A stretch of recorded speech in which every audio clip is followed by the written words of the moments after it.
Production underwriting for Ruckus has been made possible in part by the generous contributions from Fred and Lou Hartwig and from viewers like you. Thank you.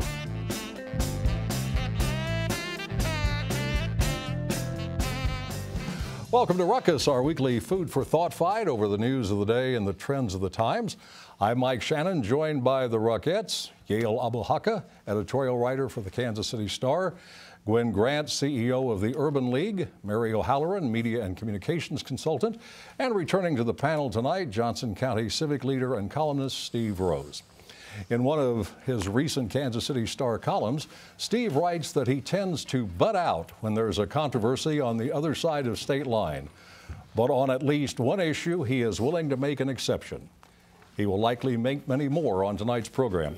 Kansas City, Missouri officials are pushing for a change at KCI from 3 terminals to 1. The cost would be $1.2 billion. Well, whatever Kansas Cityans decide about the airport's future, Johnson County residents will be affected. So, Steve, butt in. Tell us what you think about all this. Well, of course, Johnson County will pay its share of the ticket fees, which go toward paying for a new airport, and its taxpayers will pay nothing. Let's make that perfectly clear. I think we should have a sign at the airport everywhere that says, "Welcome to the most convenient airport in the world." And I know that the people who are promoting the idea of a single terminal say that this is going to be just as convenient as the airport that we have now. I don't believe it. They're going to have to prove to me that we're not going to have to all line up and queue up in long lines to go through security. So we're going to be able to meet people and greet people when they come off the plane, that we're going to be able to pull right up and unlock the back door and take the luggage out and bring the luggage in, and all the things that make it such a pleasure for local people to use KCI as it is. So we have to leave KCI as it is in perpetuity, never change anything? Let's hope not. I mean, one of the things, I agree with everybody who says the rollout of this plan by Kansas City officials has been atrocious. Now, with that said, convenience is, there's just, a small part of convenience is being able to roll up there, like Steve said, and get out and get onto the plane. There are a lot of other things that are convenient for travelers that, KCI planners have to take into account. And I also agree with Steve, although I thought your column missed the mark in not talking about businesses. What do businesses want to have happen? Which again is another atrocious part of the rollout. We need to hear from the business community of whether they want to do KCI. So one of the things that as Steve's right about is when we say they need to prove it to us. If you look at the imprint of the new KCI terminal, it basically takes up the space of Terminal A. Terminal A ain't that big. So when they're talking about, oh, I'm going to have to walk from here to, just like I do in Denver. No, Denver is 10 times the size of KCI as far as boardings go. We're not going to be like Denver or Charlotte or Dallas or Chicago or any of these huge terminals. So get used to the idea of looking at the proof what the plan's that you want. going to be like, Yael, because nobody else in the city does. And Steve, it is a pleasure to be on the same side with you. And for once, the congressman from north of the river, Sam Graves, it's a real, there's a real combination. I better rethink my position. Yeah, really. Well, if I could, I'd really like to talk about how the PR is being handled with all of this. It is really striking to me how kind of patriarchal, if I can use the word, this has gotten to be. Keith Krastowski and the Star and others are using this metaphor about we've all fallen in love with it. This is a love affair, and we're all very sentimentally attached.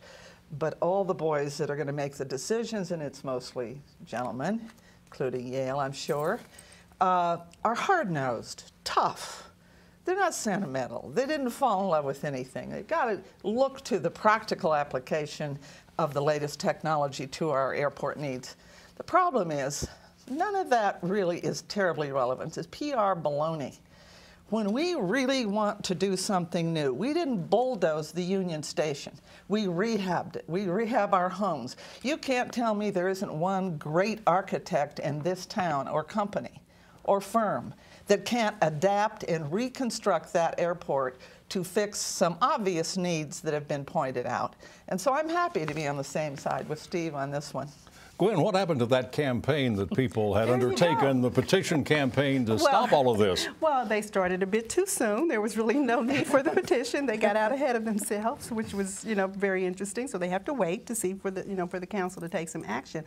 But I'm wondering, where is the PR campaign? I know they engaged Global Prairie, and so still, there, what we're hearing is a lot of negativity about the airport, and we're not hearing how they're going to change our minds. Right. Well, this summer they are supposed to hold, I'm calling them public hearings, but basically public get-togethers to explain some of the reasons that they think this would be a good idea.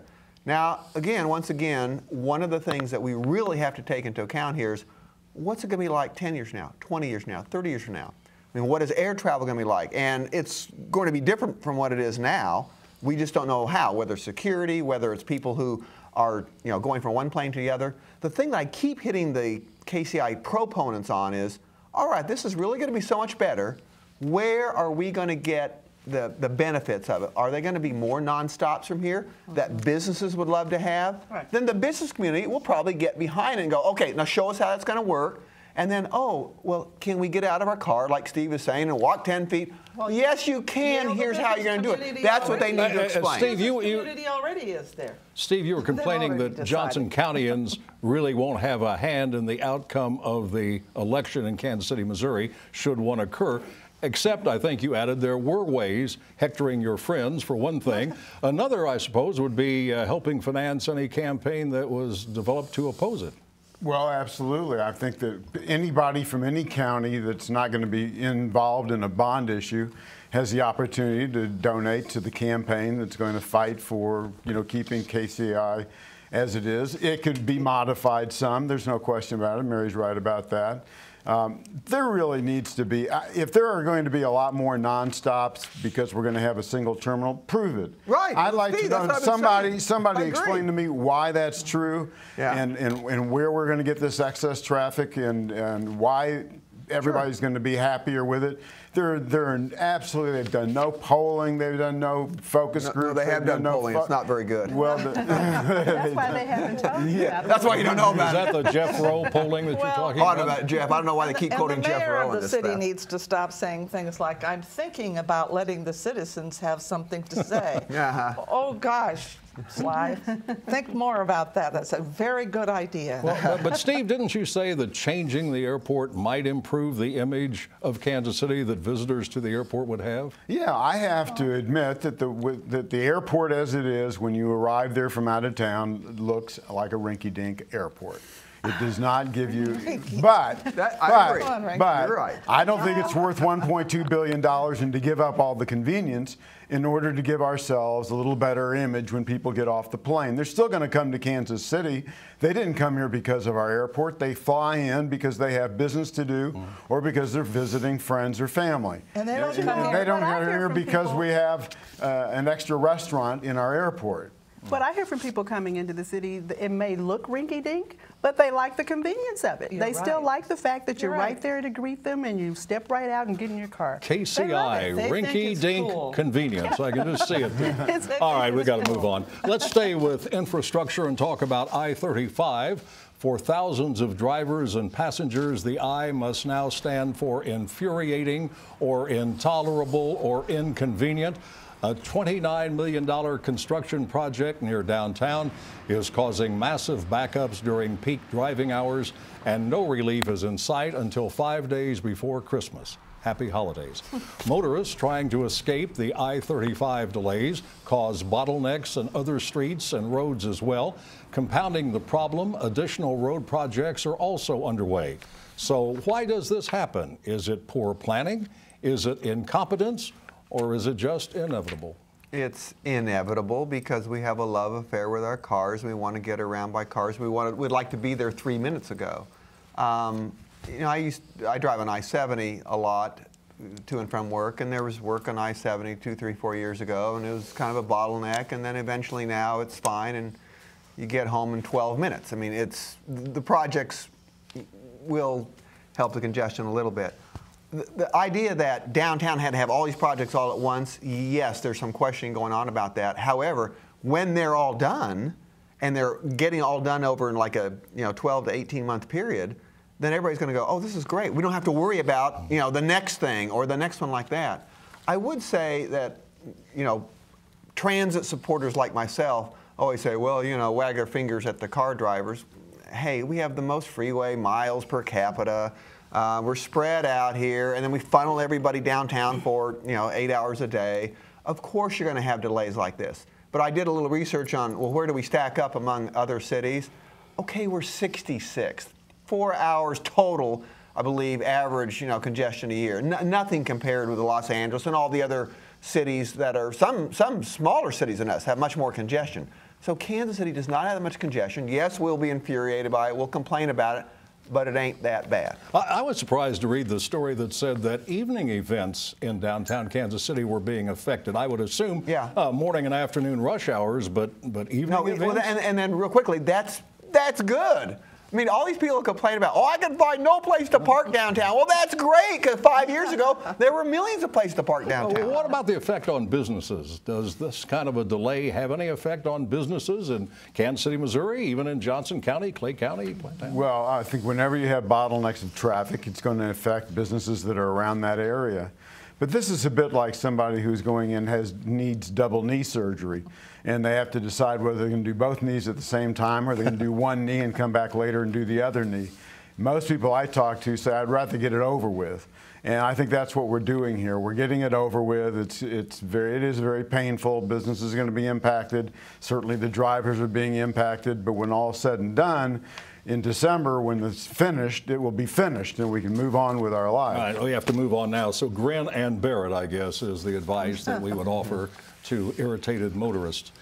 It's almost impossible to read a newspaper or watch the news these days and not hear or see the name Gwen Grant. In her role as CEO of the Urban League, she's now working with columnist Louis Duguid on articles discussing the economic and social issues confronting African Americans. Gwen suggests that economic gains made in the last 30 years have been eroded by the recession, and as a result, the black middle class is shrinking. Her prescription for fixing that problem in Kansas City? A rebirth of housing, businesses, and jobs in the 3rd and 5th City Council districts. That in turn, says Gwen, would help create a climate where new black civic leaders can emerge. So, is your prescription being filled? Well, I guess that's probably a yes and no answer. I think I really like to look at it in the context of how much progress we've made over time, and especially looking at 2013 being a milestone year with regard to the history of African Americans in this country. 1963, 50 years ago, was when we had the March on Washington for Freedom and Jobs. And so if you look at how much progress we've made since then, this year is really an interesting year to take a look at. If you look at with respect to what I was talking about in the column with Louis, I was comparing how much progress we've made in education and economics. And when you look at it and you talk about these issues, for the most part, we gravitate to education is the primary factor that determines your ability to take full advantage of the economic opportunities in America. Well, what we've seen for African Americans is that we've made a lot more growth and had a lot more progress in education, but when it comes to economics, we continue to lag behind. If you look at, if one is being whole and we do our equality index, we've achieved this year, we're at about 79.6% with our growth with regard to education, but with regard to economics, we're only at 56.3%. Let me ask you a couple of quick questions and we'll get the other people in. Duguid quotes you as saying we are not in a post-racial period. What does that mean, a post-racial period? Well, I think when President Barack Obama, when he announced that he was running for the presidency and then ultimately won the presidency, I think people wanted to believe that we've transcended all of our racial issues, that we've elected an African-American president. And, you know, I don't agree with that, and I think that most people who, if you're looking at empirical evidence, you will know that we have a lot of gaps still to close. Yeah. Well, Mary, Gwen says economic gains for blacks have been lost during the recession, but isn't that true of other groups as well? Yes, but if you start at a lower point, it has a greater effect. I mean, it's far more serious. And, you know, it's disheartening in a way. I served on the mayor's Kansas City, Missouri Human Relations Commission in the 1980s, and the same questions, we just keep retreading them. But there is the idea that Barack Obama was going to lift all boats was an earned ideal. We had every reason to expect that he would, but he was stopped. Well, he said he would. Well, you can't if you're opposition. It absolutely refuses to do anything, including infrastructure, and begins with firing people in government jobs. Mike, and listen to me.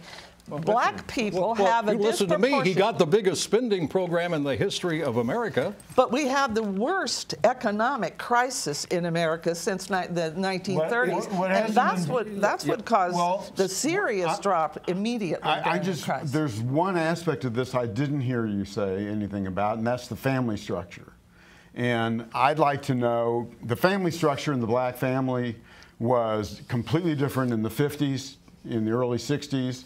There were cohesive families, fathers were there, and we know that there's been a complete and total breakdown of the family structure in the black community. I disagree with that. You disagree with that? Absolutely. Yes. I mean, Why? Because the families that I see, I don't know that I would want to characterize the black family as being totally He's not saying all black well, families. he said a total. Isn't that why we see the problems on the plaza? Is that the breakdown of the black family? No, I think what you see in terms of the problems on the plaza is a combination of a number of things. You have there are some economic issues, there are educational issues involved, but to say that it's to blame it on the breakdown of the black family, I think is not the appropriate thing. Just a question, has there or has there not been a breakdown of the black family since the 1950s? I think what has happened is since the 1950s, these are economic indicators. What you have, you have a system where the black family economically is not nearly as prosperous as a white family by comparison. So when it comes to being stuck in what we call hyper-segregated communities, where you have layer upon layer of poverty, layer upon layer of racial issues, then that creates a very different environment. Yeah, we got to get out of this segment. I want to ask you one quick question. Hang on. Is the primary problem. Gwen, hang on. I want to finish this with a question to Yale. Gwen says 3rd and 5th councilmanic districts need housing and jobs. Are we likely to see either in great number in the near future? No, and actually, real quickly, the demographics are changing in Kansas City. We're actually getting more white people and fewer black people as black people disperse to Grandview and Raytown and other areas, which I think, actually, to Gwen's point, is going to make it even tougher for some kind of concentrated effort to help, to help black people. It's not going to happen as well as it might have if they were all in one place, and they're not now. All right, here's a change of pace. A Republican governor supporting the continuation of a sales tax that's about to expire. Obviously, we're talking about Kansas Governor Sam Brownback, and there's far more to the story. Brownback wants the tax continued to offset revenue losses from income tax reductions he and his supporters in the legislature have authorized. The conservative legislators are resistant to Brownback's overtures. Here we seem to have a case of Brownback, often called the most conservative governor around, not being conservative enough. Now, since Brownback seems more moderate in this matter and he wants to keep a tax intact, may I assume, Mary, this means you support him on it? No, your assumption is completely and entirely wrong. And since when is a sales tax increase in this circumstance? And who knows for how long? I don't know if you even put an ending on this thing. Yeah. Since when is taxing the people at the bottom anything? How is that conservative, moderate, or conservative, or whatever? This is a radical notion that to pay for the big tax break for those at the top, we ought to shift the burden and shift it maybe permanently to those at the bottom. Mary, Look, just let me income finish. Let me finish right. my opening remarks. All right. Look, he is bouncing around, and the Star's editorial calling him delusional, and really has turned the state's fiscal situation into a mess, Mike. They are taking money from the tobacco settlement and putting it in the general fund. You can't even keep up with where he's finding money to pay for his tax cuts. But sales taxes are inherently regressive. Brownback Steve may be done in by his own success. Tax revenues have gone up to a level that existed before this tax was imposed, and some legislators are saying don't need the money anymore. States doing so well. They'll need the money, all right. You know, one month does not make an entire budget, and there's going to be hundreds of millions of dollars of shortfall. There'll even be shortfalls if the sales tax is continued. But Mary, the income tax cuts are a reality. They're not going to be repealed. And now we're faced with a situation where if you do not continue that tax, there are going to be massive cuts in particularly higher education. And you have to give the governor credit. He's barnstormed the state, gone to 11 colleges and community colleges, making his case before a legislature that turns out to be to the right of him. No, him. you don't have to give him credit. Well, we're moderate here in saying that, no, you don't have to give him credit. First of all, he's holding this up as, oh, I'm going to cut higher education now, you know, save higher education. Well, where was he last year about saving higher education when the income tax cuts were going through? Of course, I'm not mad at you, I'm mad at the governor. But where was he when he said, oh, you know, this income tax cut of hundreds of millions of dollars might affect higher education in the future? No, he was nowhere to be seen. So now that the income tax cuts are actually going to occur and they're going to lose hundreds of millions of dollars, oh, well, I better save the sales tax. And Mary, for once in my life, I agree with you. Right. Very good. Let me read from the Kansas City Star. From the Revenue Department in Kansas, total tax receipts for April jumped nearly $42 million over April 2012. Revenues for the first 4 months were about on par with revenue generated in the same period last year, despite the change in taxes. Maybe it's working. Good point that you raise. And those same revenues, if the national indicators or anything, might cool off in the next quarter, Mike. So we're going to have ups and downs here. The point is this. Now, clever Mr. Brownback has figured out a way to have the likes of Fred Logan on the Regents Board and the superintendent of the Blue Valley School District out campaigning to tax low-income people in order to give it to the rich. And one of our Ruckettes, that's clever. One of the Ruckettes, Woody, sent us a note saying Kansas was one of 7 states in the country that saw an increase in jobs during the first quarter of 2013. Don Hall of the Civics we're finished now with that topic because it's time. Mary, we're finished with the topic. Now it's time for Roast and Toast, where we make nice with or make trouble for people and events in the news. And we start tonight with Yale. Well, this is a roast to U.S. Attorney General Eric Holder. Who does he think he is? He sent a letter to Governor Sam Brownback saying, you can't enforce that new state law, telling the feds that they can't enforce federal law in Kansas. We might even have to find that law unconstitutional. The people of Kansas passed that law, Mr. Holder, and they're going to do whatever they damn well please, whether you feds like it or not.